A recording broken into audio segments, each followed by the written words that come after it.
थाहा छ। ती मानिसहरू खोजिरहेका छन्, संसारले यही नै गरिरहेको छ, उनीहरू खोजिरहेका छन्। म शान्ति खोज्दैछु। तपाईँ शान्ति किन खोज्दै हुनुहुन्छ? ती शान्ति तपाईँभित्रै छ। शान्तिलाई नखोज्नुहोस्, त्यो तरिका खोज्नुहोस् जसद्वारा तपाईँ त्यहाँ पुग्न सक्नुहोस्, जुन पहिलादेखि नै तपाईँभित्र छ। यदि तपाईँ आफ्नो अनुहार हेर्न चाहनुहुन्छ भने तपाईँले के खोज्नुपर्छ? एउटा अर्को अनुहार। यसको अर्थ आफ्नो अनुहार हेर्नका लागि एउटा अर्को अनुहार खोजेर तपाईँलाई कसरी मद्दत मिल्न सक्छ?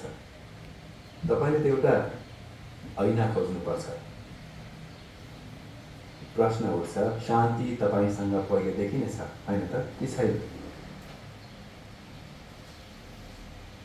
धेरै मानिसहरूले प्राप्त गर्छन्, उनीहरूले त्यसमा कहिले पनि हेर्दैनन्